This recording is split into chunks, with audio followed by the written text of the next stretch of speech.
This is the Only in Louisiana podcast with Michelle Southern. In the month of this episode's publishing, June 2022, Chris Blair is celebrating a 7-year anniversary of being named the voice of the Fighting Tigers of LSU. He officially joined LSU Athletics in December of 2015, and he called his first game for the Tigers for the spring baseball season in 2016.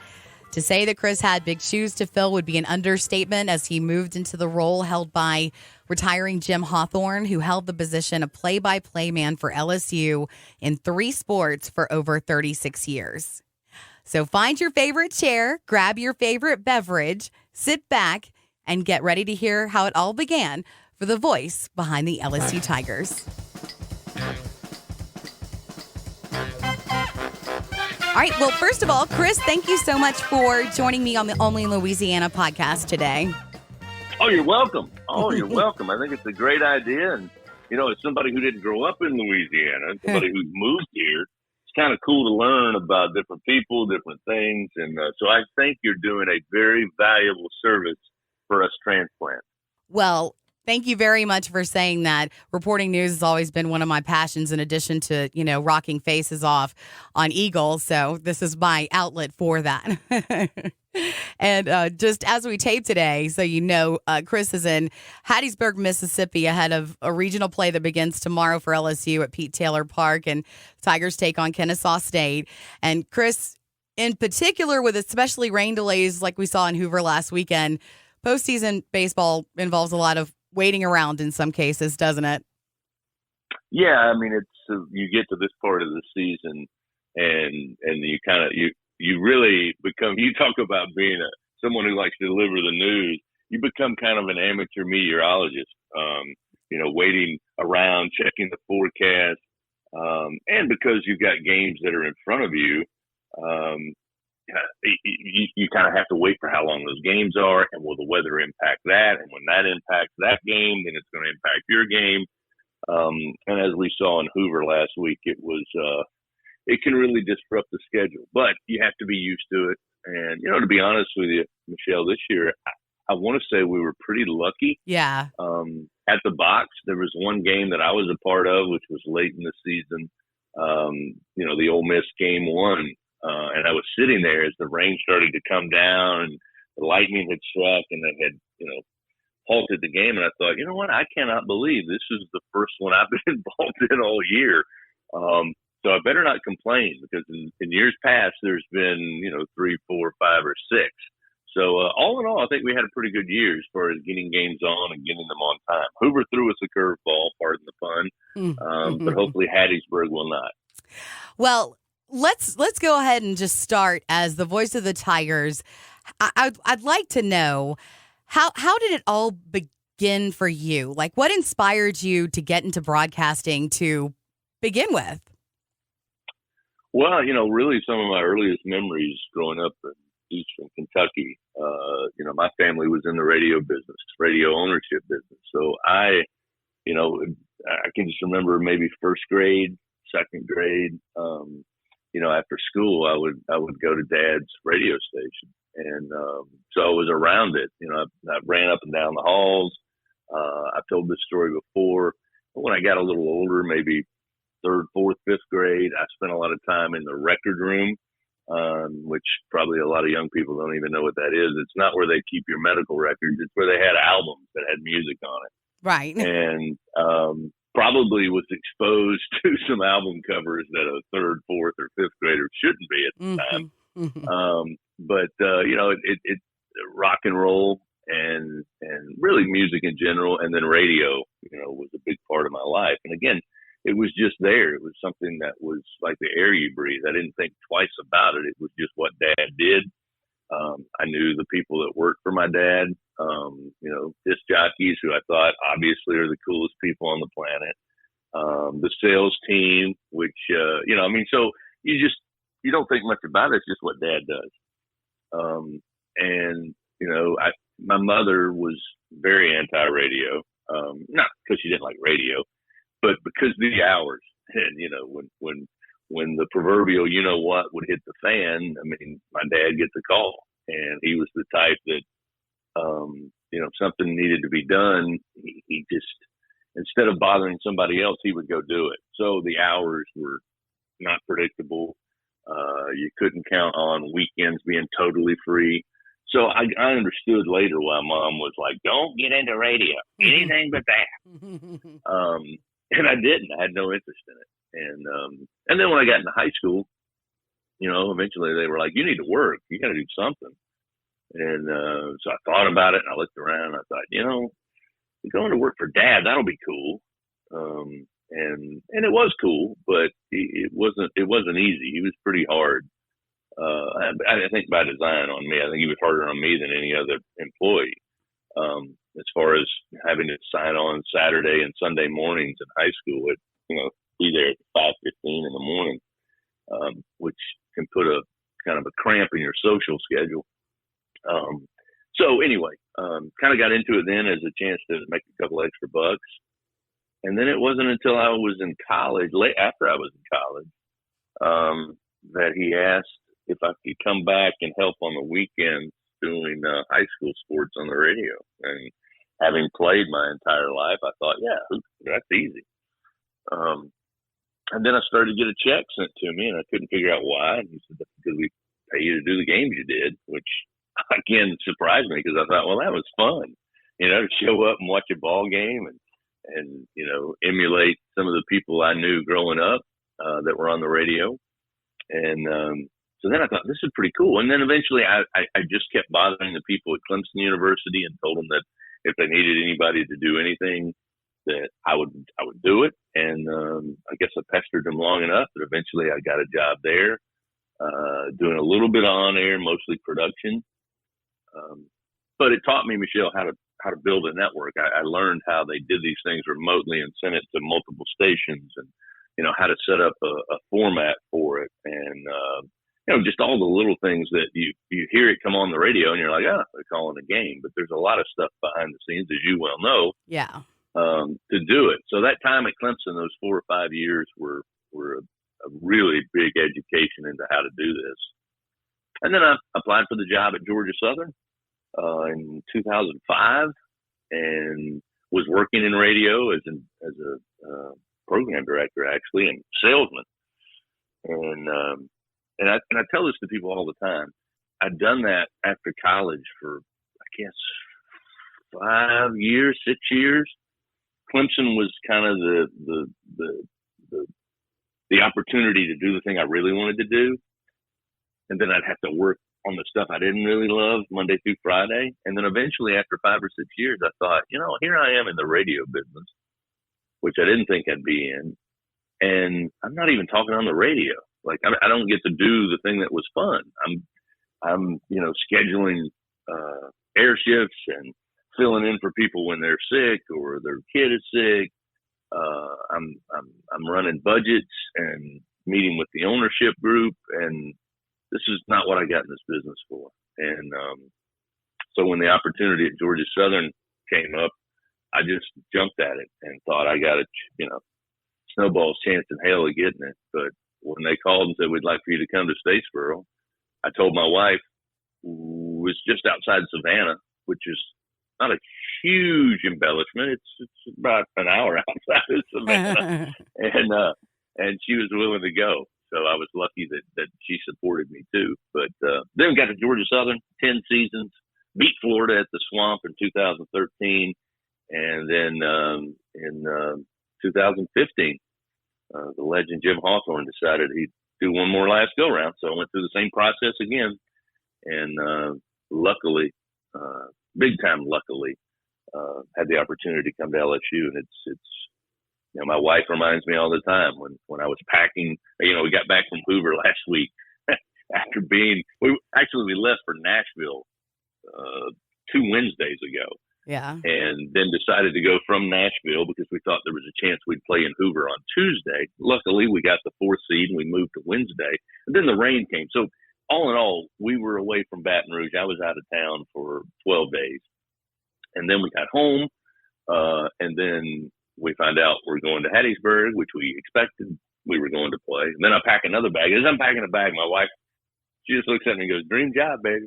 Remember? Yeah. Dream job." I said, yes, indeed. You are right. But it is a dream job. So I didn't mean to ramble on, but that's kind of that's the long and the short of it. Amador from the stretch, the 0-1.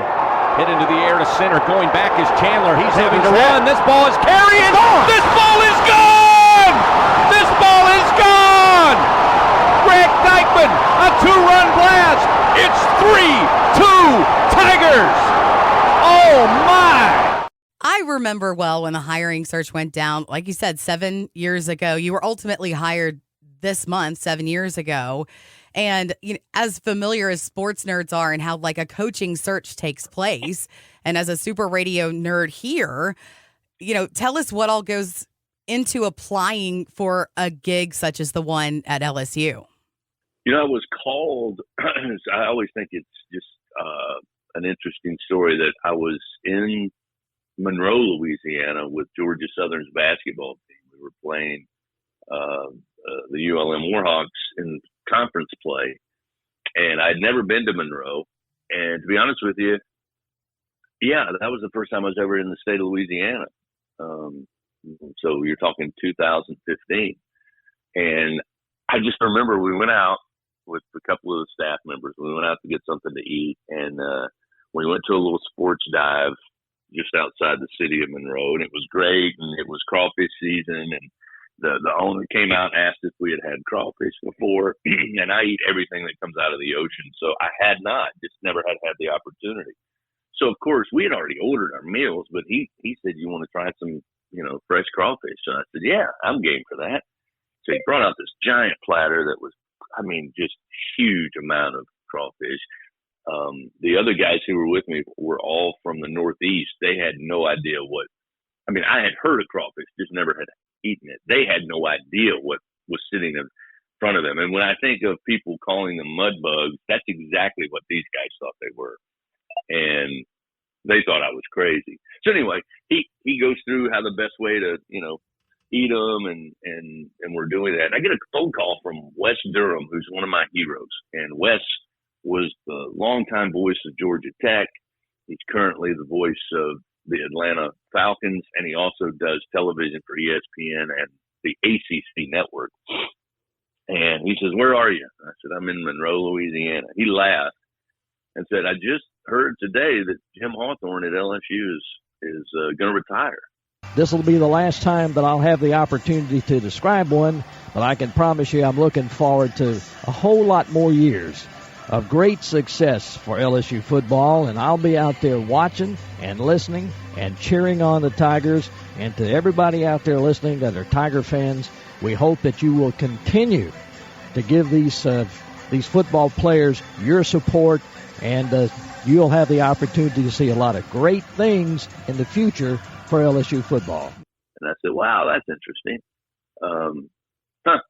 And he said to me, "That's a job you should apply for." He said, "Because I know you love radio. You're not a big TV guy," which I'm not. I've done TV, and there's too much control. And I like radio because there's nobody talking in my ear, and there's nobody telling me what I need to say when I need to say it. And that's just my own personal opinion. So I said, "Yeah, I want to be in radio." And he goes, "Well, radio matters. LSU radio matters in the state of Louisiana." He said, "People still listen, like want to listen, not have to, but want to." And I said, "Oh, okay." And so I said, "Well, let me get back to Southeast Georgia." And I did that on that following Monday. And I sent an email with an MP3 of probably 6 to 7 minutes of different games and different sports at Georgia Southern. And so you're talking late February, I guess. And then you don't hear anything until, I believe, the week before Memorial Day. And so you're talking a couple of months plus. And then they said, "Hey, would you be willing to come to Baton Rouge for 2 days to interview?" And I said, "Yeah." So I think that was like the following week or maybe 2 weeks. And I flew to Baton Rouge on a Monday. No, I'm sorry. Yeah, it was Monday. On Monday, and that was kind of my own day to explore Baton Rouge, a town that I had never been to before. And you can ask my wife, when I left the Baton Rouge airport and was driving into town, and I saw the state capitol and I saw the mighty Mississippi, and I called her and said, "Hey, I made it." And she said, "Okay, what do you think?" And I said, "If they offer me the job today or tomorrow by some miracle, just be prepared. I'm going to say yes." Oh, She said, "Oh," she said, "Really?" And I said, "It just feels right."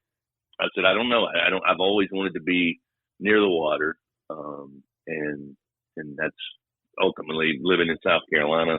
We went from Kentucky to South Carolina. We were near the water." I said, "I don't know. It just feels right." I said, "This looks, feels, smells, everything that we want to do." So anyway, Monday I ventured around the town a little bit, stayed there on campus at Lod Cook, and then Tuesday was a full car wash of coaches and administrators and one-on-one and then group interviews, and that was pretty much all day Tuesday. So you go through that, and then I guess it was about a week later, which would have put us right now for that anniversary you were talking about. I got a call and said, "We'd like for Joe Oliva called and said, "We'd like for you to be the next voice of the Tigers." I said, "Tell me when, I'll be there." And then it just so happened to work out that Jim had the fortune to call that final season of football. I was lucky enough that the great people at Georgia Southern thought enough of me to let me finish instead of throwing me out the window, leaving, so to speak. They let me finish that 2015 season. And then I came here on December 7th, 2015, for me, a day that will live forever in infamy, and came down and I've loved it ever since. so I imagine you were surprised that you got in. Yeah, absolutely. I'd been into a couple of those jobs before, some of which I had offers and turned down, some of which I came up short. And there's really no rhyme or reason to it. It's one of the things I learned is that you hear the word or the phrase, "It's got to be the right fit." And I think sometimes people think, well, that's just one of those lines they throw out there. But, it's maybe not the same for a coach at a major program. But for those particular positions, first of all, typically people don't give up those jobs for a long time. Jim being a perfect example, but you can look around the country. My hero growing up was Kaywood Ledford at the University of Kentucky, and he was there 30 plus years. John Ward was, 3 decades at Tennessee, who I love listening to. Woody Durham, West Durham's dad, was at North Carolina for 30 plus years. Bob Fulton at South Carolina, Jim Phillips at Clemson. So you figure out, well, there's a reason these guys don't just up and leave these jobs. And therefore, it becomes difficult to get those jobs because they don't open very often. Just this past spring, Gene Deckerhoff at Florida State, 30 plus years, he announced his retirement. They're going to be naming a new voice of the Seminoles here in the coming days. And then before we got to Hoover, Mick Hubert, 30 plus years at the University of Florida, announces that he's retiring. So now you're going to have a new voice of the Gators for the 2022 football season. Those things don't happen very often. So to get that opportunity to come to LSU, a school that is as recognizable in sports as any brand in any league, I was stunned. I was stunned just because I finally got that opportunity to be where I always wanted to be. Once I made the decision that I wanted to be in play-by-play sports, I always wanted to be on the radio, and I always wanted to be at one of the premier Power 5 schools. And to get that phone call and realize that was going to happen was it shakes you to the core with excitement. So I'm still very thankful for it. Bulldogs try to pull the gadget bag, and it blows up in their face. Devin White comes up with the loose ball as they pitched it back to Blankenship. He was dead to rights at about the 15-yard line. Tigers had it all smothered up. Well, knowing what you know now, obviously there were a lot of people within the organization internally that applied for the job also. And to hire an outsider, is kind of what was said. But I think LSU, what is your reaction to that? No, again, knowing what you know now, they just wanted somebody fresh. Yeah, it was. I'll say this: it was unique, Michelle, because I had seen schools in the past, even when I was younger. I remember when Bob Fulton retired from South Carolina, who again had been there 30 plus years. They, brought in somebody from one of my heroes, Charlie McAlexander, who had worked at the University of Kentucky as like the sideline guy and the pregame guy. Then he went to Vanderbilt and was the voice of the Commodores for a few years. And then they named him the voice of the South Carolina Gamecocks. And nobody in South Carolina had heard of Charlie McAlexander. I just had because he was on my dad's radio stations in Kentucky. And I thought, oh, okay. And then my dad explained to me, he said, I think part of the reason is they didn't want to have any preconceived notions about what a guy or gal would be like to replace somebody that had been there 30 plus years. And that logic made sense to me, because I think if you have people that are known in that fan space, so to speak, there's going to be, as the case with me and anybody, there's going to be people that like what you do. There's going to be people that really don't like what you do. And then there's going to be a group of people on the fence that, hey, they do a good enough job that they don't get excited one way or the other. That's kind of the way it works for everybody. Yeah. So that's kind of the way I look at it. And then as I got older, I would see schools who would hire, one of their longtime voices would retire and they would hire somebody who, again, maybe did sidelines or maybe did pregame or was part of the broadcast in some fashion. And then I would make sense that, well, they understand the fan base. They understand the athletic department to a certain degree. They certainly are known by fans. So then I could see why the argument would work to do that and go the other way. But it became very apparent to me very early on when I applied for the job that it was very important in the state of Louisiana. And, saw the same thing when the Saints had to replace Mr. Henderson. There's this real big push to have somebody from the state of Louisiana. And look, I get it. I'm not here to say that that's not a good idea, but it wasn't until you got really into the heat of things applying for the LSU job that you realized that's very important. So, again, I think it's a little surprising to me that LSU took a risk, because I think they did take a risk. A couple of reasons. One, as I told you, I'd only been to Louisiana one time before I came to interview for the job. That's number one. Number two, I was not coming from a Power 5 school, although Georgia Southern, I've always said this, their fan base much smaller in numbers, but as rabid. People ask me all the time, what's it like, whether it's football, basketball, or baseball, that I cover at LSU. They say, what's it like for LSU fans? Like how in tune are they to, what happens? And I say, well, it's not, the teams here, the Tigers are not judged by game to game, series to series, season to season. They're actually judged pitch by pitch in baseball, and possession by possession, and snap after snap in basketball and football. That's how passionate this fan base is. They don't, every play and everything that happens in a game gets the emotions up or that drops the emotions down. That's how they are. And it was similar at Georgia Southern. The fans that were there, again, smaller number, they were in tune. When I got the job at Georgia Southern, I was told early on, I wouldn't buy a house. This is a fan. Wouldn't buy a house. I don't think you'll be here very long. And at Georgia Southern, I was replacing a guy who had been the only radio voice they'd ever had. He also had been there for 30 plus years. So every great moment in the history of Georgia Southern athletics on the radio was his voice. And so that was a good introduction to me on how to follow somebody who was so beloved, and the way to handle it. So I got a nice little course on how to do that I think prepared me pretty well for replacing a legend like Jim Hawthorne. And the trick of it is, I'm not replacing Jim Hawthorne. I didn't replace Nate Hurst at Georgia Southern.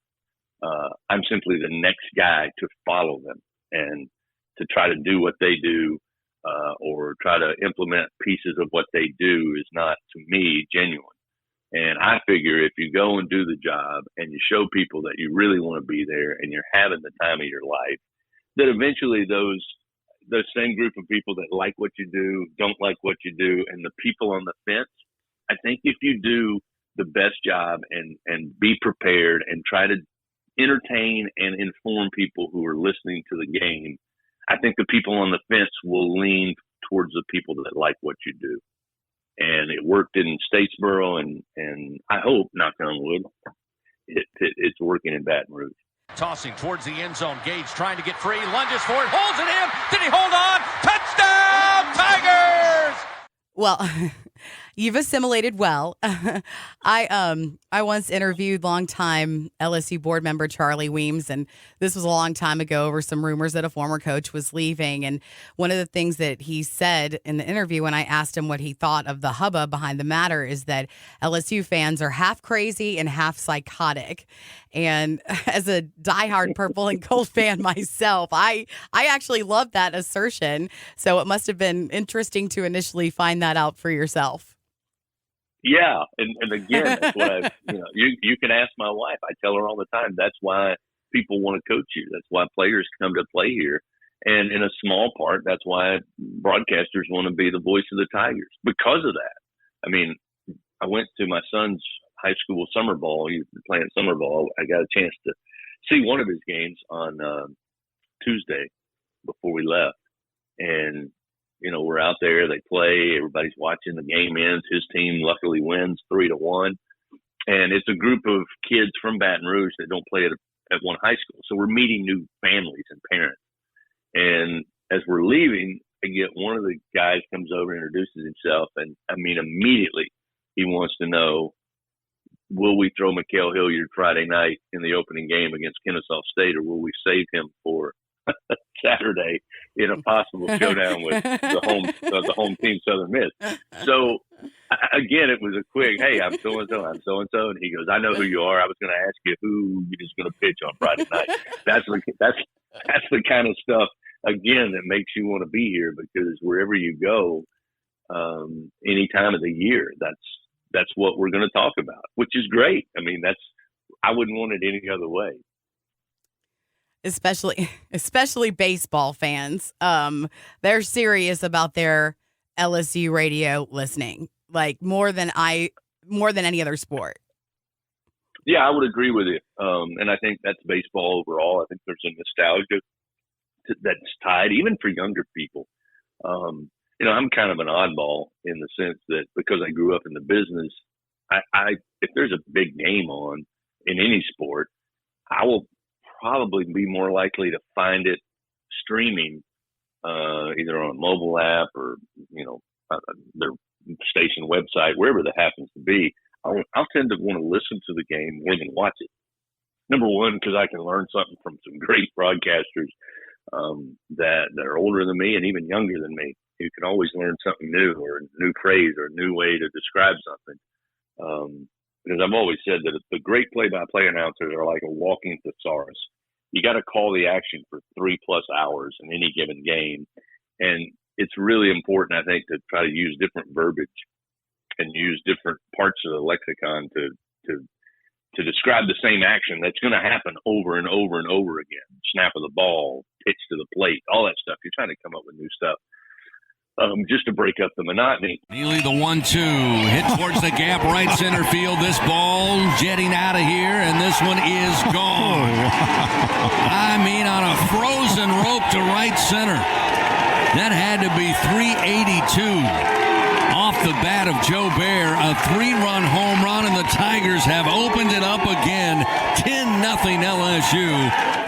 And so I listen to games to learn a little bit, but I also enjoy listening to it. But I think baseball, there's still a group, even younger generations, that because their father or their grandfather listened to their pro team, St. Louis or Houston, or in my case on the East Coast, Atlanta or Cincinnati, that there's still that tie to baseball. And, we get more I get more interaction on my Twitter feed from baseball games, from LSU fans, just because they're again, as I said, they're in it pitch by pitch, and everything changes each time a pitch is thrown, and that's fun to me. And when you're we were in Hoover, and the Tennessee fans, they finally had some success, and they're a great team. They're a little over the top, some of the Tennessee fans. I think that's fair to say. But I keep reminding myself they haven't had anything like this in decades. Truly decades. And so it's kind of like you look at them and you go, hey, welcome to why baseball and college baseball is so great. LSU's known it for 3 decades now. So enjoy yourself. Try to keep yourself in line and realize, you're not the be all end all. You are maybe this year, but not overall. But the passion that you see from Tennessee, who's finally enjoying some success, is something that I think even myself take for granted at LSU. There's not a lot of college baseball programs that have the following, the passion, the support, facilities, coaches, and players that we have every single year. So, baseball is a fun time of year. People say to me, man, you got to do all 3 sports. It's got to be a grind. I'm like, no, not really. Most of the time, not in Hattiesburg, but most of the time we stay in pretty nice places with the team. And I get to sit behind home plate inside an air-conditioned booth when it's, 92 degrees like it will be this weekend. It's not really a grind. You get to see some of the great student athletes, many of whom will go on to play in the professional ranks in all 3 sports that I cover. So it's not if you're a sports guy or a sports gal, it's not a bad gig. It's actually, as I say, pretty good work if you can get it.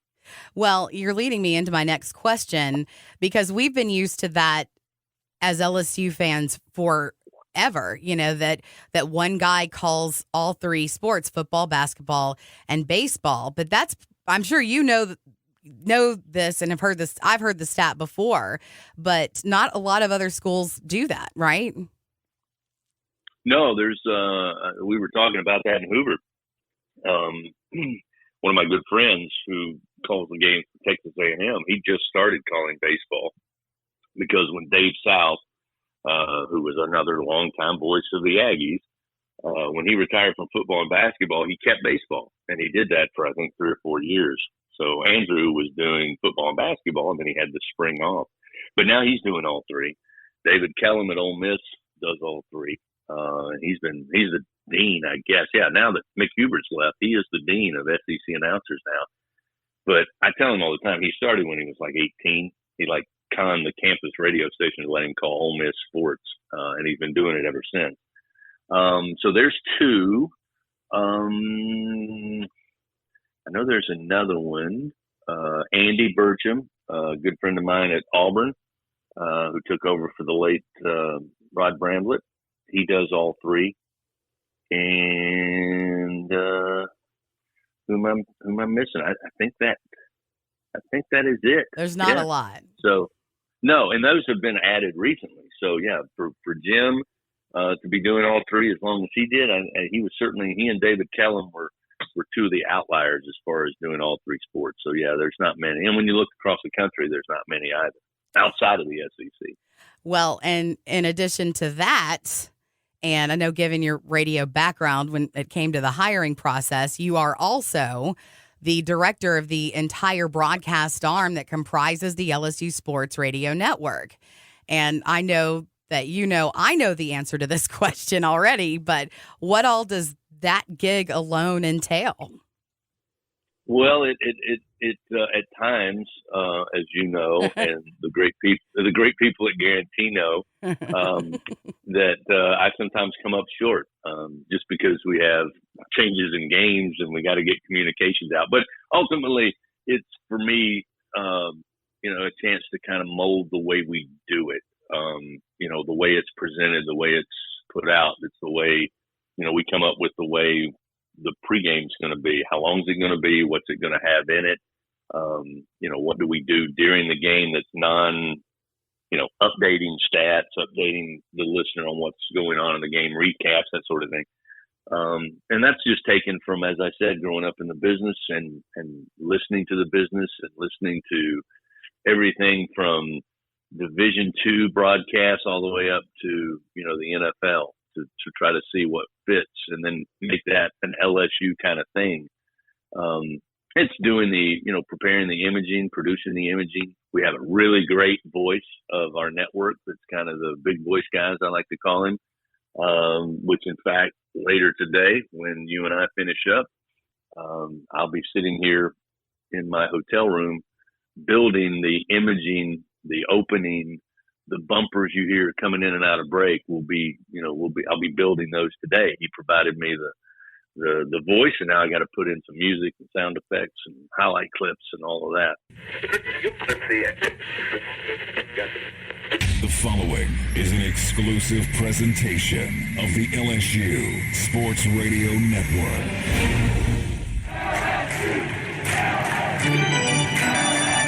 Play ball!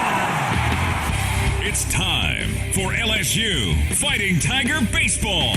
This could be two. Slow bouncer. Broussard flips to Smith. Quick throw to first. In time for the twin killing. That's the tedious behind the scenes part that I do. So that's a little bit of it. And then, working with our affiliates, when they have an issue or there's a problem, or something ended too soon or didn't start on time or just anything. If it's not a perfectly clean start to finish broadcast, that usually ends up at my in my inbox. And then I try my best to fix it as fast as possible because, I'm an old school radio guy that with all these new ways to reach people, streaming, which we do, and just got the streaming numbers for baseball before I left, and it's quite amazing the number of people who will stream it via the mobile app on their mobile devices. The numbers are, even for me, surprising. But I'm still a big believer in having that broadcast that is out there to be consumed over the old-fashioned airwaves that can be tapped into, with great stations and big powerful stations like Eagle 98.1. So it's still important to me to make sure the affiliates feel like they're cared about. We have their interest at heart. And it's truly a partnership that if we help them, they help us, and it's symbiotic, and it's in our best interest to do so. So I think that'll always be my approach, regardless of all the new gizmos and gadgets that we'll be putting these platforms together. It's still going to be, for me, just because of the legacy of my father, that it's still going to be important to be over the air. Yeah, I mean, and I don't want it to be understated, but all of the imaging, all of the elements that you hear during any LSU radio broadcast, Chris produces that. And it takes a lot of work. You overthink it. You want to listen to it over and over again, make sure it's perfect, even though the average listener might not even care. But, Right. It's like there's a lot involved in all of that. So you wear many hats over at LSU. What would you say is your favorite and least favorite part of the job? Oh, the favorite part is right before tip-off, kickoff, or first pitch. I mean, it's still, you still get butterflies. My dad told me a long time ago, when I first started, I was doing news updates and obituaries at 6 a.m. in the morning, on an AM station in South Carolina. And he would just say, look, remember when you crack the mic open and you turn it on, you're talking to one person. Mm-hmm. Don't let it rattle you that, oh my gosh, there may be 20 people listening or 100 people listening, or, in your case, thousands upon thousands of people listening to you every afternoon. That think of it as talking to either, it could be a friend or it could be somebody you're meeting for the first time, but you're talking to one person. And that, to me, that alleviates some of the anxiety of, is everything ready? Is everything right? It's just, hey, you know what? They're about to tell me to start talking. And when I start talking, I'm talking to one person. But that's that moment, that little bit of butterflies or anxiousness, whatever you want to call it, is a good thing because it keeps you on the edge of your seat. And for me, it helps me make sure I'm not walking through the motions here. There's just no way I can do it because I'd be an absolute wreck if I wasn't ready to go when it's time to talk. But that's my favorite part. Mm-hmm.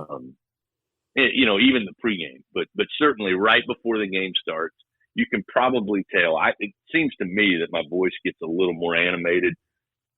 We do 30 minutes typically of pregame, if not longer, for all the 3 sports that we do.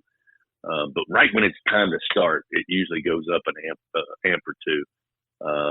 The least favorite, I don't know. I really don't. I mean, there's things that I have to do on a daily basis that are not related to what we're doing on the air or the games. But it's, I think back, I hear my wife, like if I'm paying all of our people and filling out payroll sheets at the end of the month, which is not my strong suit. That's why I'm in radio. Yeah. That's why I got out of the administration and management part of it.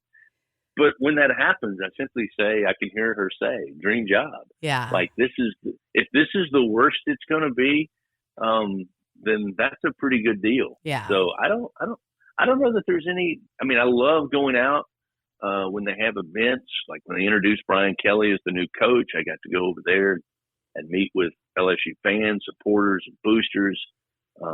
That's a blast. You get to meet people from all over the state. New people that you haven't met before, and then you find out, you know about them because they've done something very important, either at LSU or with LSU or for the state or their business or whatever it is they do. That's a lot of fun. I enjoy going on the road. As much as people think, I bet you hate staying in hotels.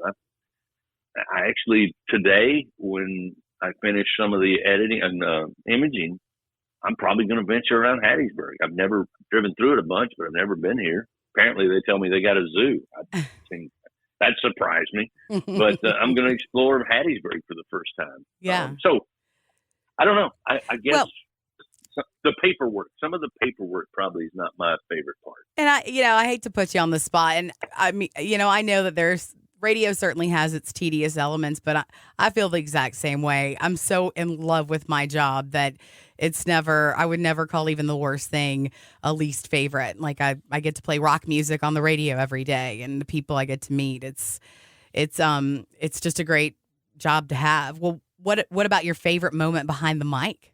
Maybe in 2019? Yeah, there was a lot there. I mean, I was thinking, not too long ago, I guess they had something on television. They were talking about that 2019 team. And I remember as each week and each game went by, when LSU had the game in hand, for example, it was like, oh my gosh, we're going 3-0. Yeah. Or now we're 5-0.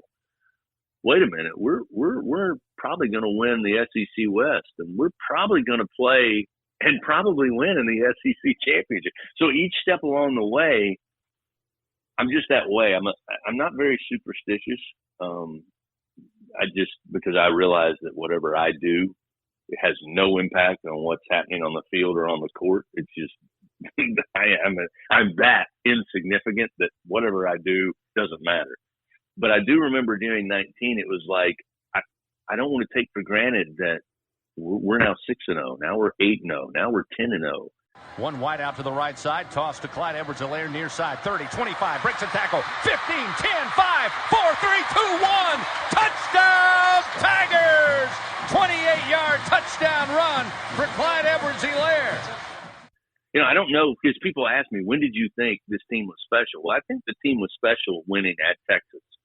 But being special did not mean to me you're going to go 15-0 and really just basically decimate everybody on the way, for the most part, to the national championship. I never bought into that because I was afraid if I got too caught up into, we're the best team in the world, which is why I went when I hear Tennessee baseball fans talk about how they're unbeatable, but they've lost 7 games, 5 of them in the SEC, and winning a national championship in baseball is very hard to do. So I kind of look at them the same way I did that 19 team. I don't want to get ahead of myself. But man, that was a lot of fun in New Orleans at the Dome to watch that, the confetti come down. Yeah. And for me to be a part of the first national championship team I'd ever been a part of. And the Tigers of LSU, a team of destiny and a team for ages, celebrate on the field here tonight in New Orleans inside the Superdome, capturing the national title.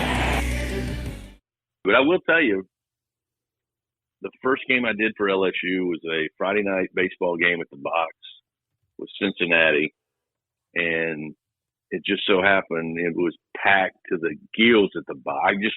It still shocked me. I knew that LSU baseball was big, but on a Friday night against Cincinnati, a team that was middle of the road maybe, and LSU fans packed that place to see the Tigers play regardless of who the opponent was. Yeah. And it took a walk-off late in the game for LSU to win, and the surge of energy when I saw that ball drop into right field and the Tigers were going to win, and just the explosion of sound that hit us right square in the face was like, that. This is pretty cool. This is something you could get addicted to. Yeah. Payoff delivery. Hit into the air. A flare. Could it drop in right field? It will! Walk it off. Romero. Lockridge in to score. Tigers win. Tigers win. 6-5 the final from Alec Box Stadium on opening night. So that was one that I'll never forget. But yeah, for sure, watching the confetti fall in the dome is probably the biggest moment.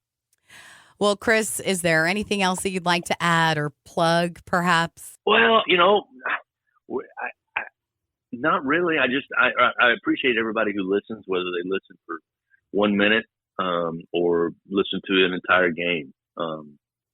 And it's still kind of shocking to me that I get to do this for a living. And I certainly hope people understand that how much I appreciate it. And for those who like what we do on the radio, again, thank you. For those that are on the fence, I appreciate you just kind of keeping your criticism to yourself. And for those who are not big fans of what we do, I hope you'll give us another chance, and maybe we'll get better as we get deeper into our tenure here. But it's been a blast. It is a blast, and I'm looking forward to a great weekend, and really hope that the Tigers can get out of Hattiesburg. And who knows, depending on what happens down near South Beach, we might have a super regional there at the Box, which for me, I know it was 19, but it seems like forever ago. So it would be great to do that and have Tiger fans just crawling all over each other in the Box, watching them try to get to Omaha. And throw Tennessee a little humility. I shouldn't have Love even that said opportunity. If that happens, I'm going to be obnoxious. Let me just go ahead and warn you. I'm going to be obnoxious if that were to happen. Well, you can find him on Twitter at LSU Tigers Voice. And if you want to hear some of the incredible highlights, you can also visit is it LSU Athletics on SoundCloud is where I pull my stuff. Is that right? Is that where you send people, or LSU Sports? Yeah.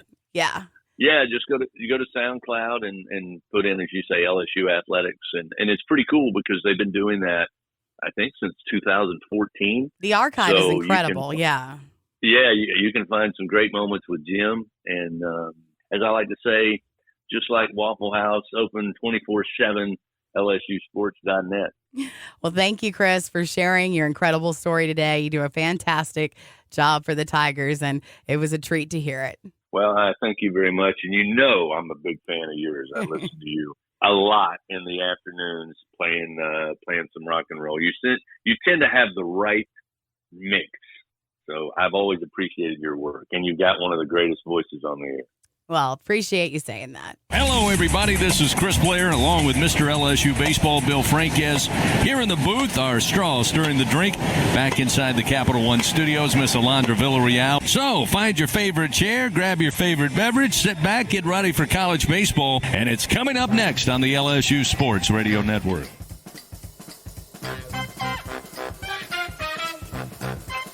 Thanks so much for listening to today's episode of Only in Louisiana.